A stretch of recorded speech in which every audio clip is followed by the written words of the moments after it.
İnsanın en büyük sermayesi ömür. Ve insan bu sermayeyi elinden geldiğince iyi kullanmak, iyi değerlendirmek istiyor.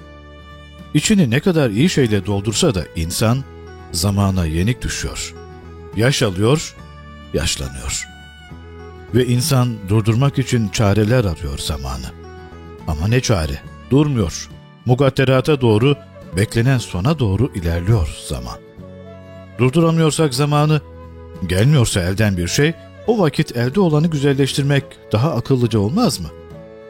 Dünya daha yaşanılır bir yer olmaz mı? Olur elbette. Videolarımızda hep diyoruz ya, iyi izler bırakın. Dostlar, bazı insanları görürüz, yaşına rağmen pek genç durur. Bunun bana göre 3 nedeni var. 1. Irsi olabilir, genetik miras, aileden geliyordur.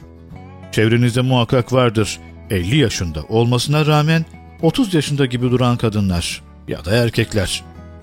İkincisi estetik harikası olabilir ki günümüzde 18 yaşını dolduran herkesin, buna erkekler de dahil, merak saldığı bir husus ki özellikle yaş 30'u geçtikten sonra başlıyor kadınlar bir yerinden gerdirmeye.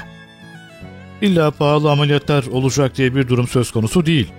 Krem türü ilaçlarla da bu yaygın olarak yapılıyor son zamanlarda.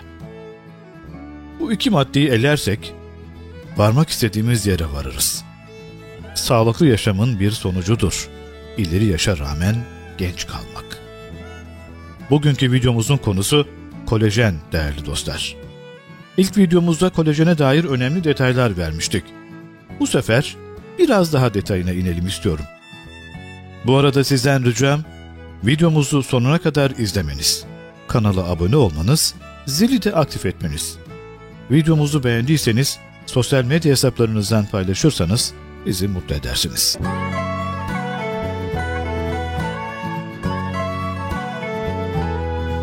Sağlığımız ve güzelliğimiz üzerinde ciddi faydaları olan proteinin adıdır kolajen.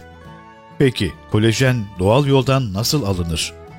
Kolajen içeren besinler nelerdir? Kolajen vücudumuz için gerekli olan en önemli yapısal proteinlerden biri. Vücutta doğal olarak bulunuyor ancak 25 yaşından sonra azalmaya başlıyor. Kolajen, kısaca insan vücudundaki canlılığı ve esnekliği sağlayan önemli bir proteindir. Kolajen, vücutta deri, kemik, tendon, ligamentler başta olmak üzere pek çok organda bulunan bir yapısal protein. Vücutta en çok bulunan proteindir aslında. Tüm vücudumuzda bulunan proteinlerin 1/3'ü kolajendir. Bağ dokunun oldukça önemli bir bileşeni olan kolajen, dokuları yapıştırıcı gibi bir arada tutar. Vücutta pek çok farklı tipe sahip kolajen molekülü vardır. Hepsinin temel görevi bağ dokusu yapısını desteklemek olsa da her birinin özelleşmiş bir takım görevleri vardır. Temel kolajen tipleri şunlar. Tip 1 kolajen. Vücutta bulunan kolajenin %90'ı tip 1 kolajendir. Sıkıca demetlenmiş iplikçik yapısında bulunur. Kemik, deri, tendon, fibröz kıkırdak ve diş yapısının kurulmasında görevlidir. Tip 2 kolajen. Bu tipte kolajen fiberleri tip 1'e göre daha gevşek paketlenmiştir. Eklemlerde yer alan elastik kıkırdakta bulunur. Tip 3 kolajen. Kas, organ ve damar yapılarının temelinde yer alır. Tip 4 kolajen. Cilt katmanlarında bulunur. Yaş ilerledikçe vücutta kolajen üretimi azalır demiştik. Özellikle 25 yaşından sonra azalma başlar. Daha kalitesiz kolajen üretilir. Bu durum sonucunda cilt esnekliğini kaybeder. Kırışıklıklar meydana gelir. Kıkırdak dokusu da zayıflar. Eklemlerle ilgili problemler görülmeye başlanır. İşte yaşlanıyoruz dediğimiz yer aslında burasıdır. Tam da bu noktada kolajenin faydalarını anlatalım size. Cilt sağlığını geliştiriyor. Derinin elastikiyetini arttırıyor. Cilt kusurlarının önlenmesini ve iyileştirilmesini destekliyor. Kırışıklık oluşumunu azaltarak yaşlanmayı geciktiriyor. Kıkırdak bütünlüğünün korunmasına yardımcı oluyor.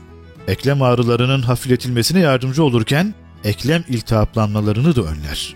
Kaslarımız, kas kütlesinin korunması yine kolajene bağlı. Arttırılması da aynı şekilde kolajene bağlı.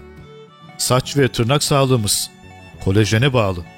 Yaşlanmanın cilt ve iskelet sistemi üzerindeki etkilerini azaltan, hafifleten kolajendir. yaraların iyileşmesini hızlandıran kolajendir. Kemiklerde yüksek oranda kolajen bulunduğundan kemiklerin güçlendirilmesi ve kemik kaybının, osteoponinin önlenmesine de yardımcı oluyor kolajen. İnsan vücudunda en çok bulunan protein çeşidi olan kolajenin ana görevi, vücudun kemik, kıkırdak ve kas dokularına yapısal destek vermek. Peki, kolajenin cildimize etkileri nelerdir? Yaşlanmayı yavaşlatıyor dedik ya. Değerli dostlar, kolajenin en önemli faydalarından birisi. Daha sıkı, kırışıklıkları azalmış, genç bir cilt. Cilt yapısını bir arada tutan kolajen üretimi hızlandığında erken yaşlanma belirtilerinin ortadan kalkması ve sarkan cilt yapısının toparlanması asla bir mucize değil. Kolajenin dokuları iyileştirme özelliği sadece cildin üst tabakalarında işe yaramıyor. İç dokularda da etkisini gösteren kolajenle damar esnekliğinin artması ve yapısının iyileşmesiyle daha kaliteli bir dolaşım sistemi ortaya çıkıyor.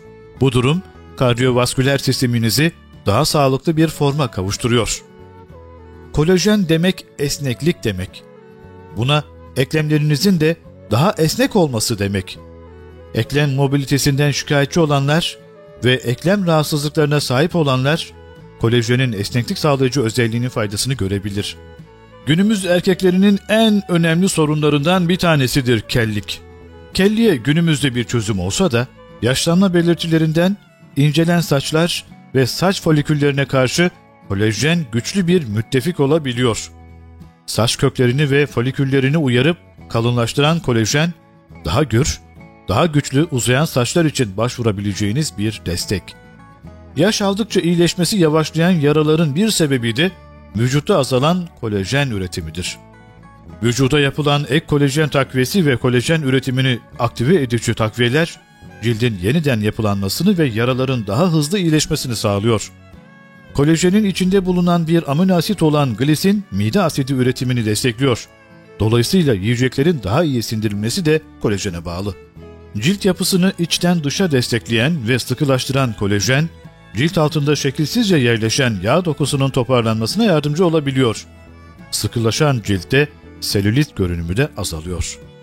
Peki, kolajen içeren besinler nelerdir? Cevabı en çok merak edilen sorulardan bir tanesi. Profesör Doktor Osman Müftüoğlu, Hürriyet gazetesinde yer alan köşesinde kolajen içeren besinleri maddeler halinde şöyle özetlemiş. 1. Kolajen zengini besinlere yüklenin. Kolajenin doğal kaynakları arasında hayvansal besinler var. Özellikle de kolajen zengini kemikli etler, sakatat grubu besinler. Mesela kelle paçalar, paça işkembe çorbaları, tavuğu veya kırmızı eti kemikleriyle birlikte tencerede kısık ateşte uzun süre haşlayarak pişirdiğinizde o yemeğin içinde daha fazla kolajen oluyor. Özellikle de et ve tavuk suyu adeta kolajen kaynıyor. Balık da önemli bir kaynak. Bilhassa buğulanmış ya da fırında hazırlanmış balıklar. Ve tabii ki kıkırdağı ile yenebilen hamsi, istavrit ve benzerleri. 2. Sebzelere ağırlık verin.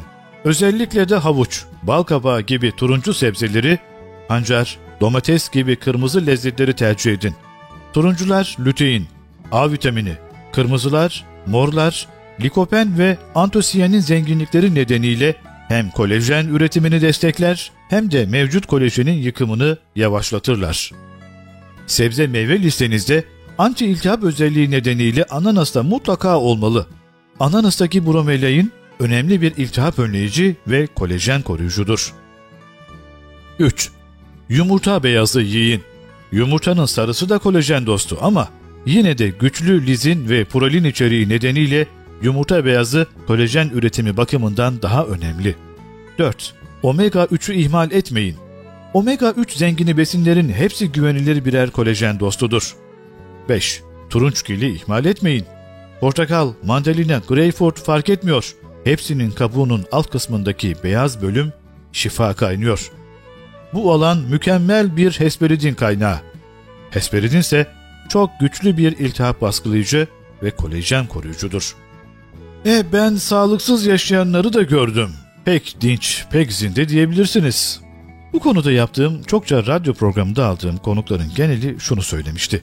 Stresi olmayan, gamsız, ele sapı gelmeyen şeyleri dert edinmeyen insanlar her zaman daha sağlıklı oluyor.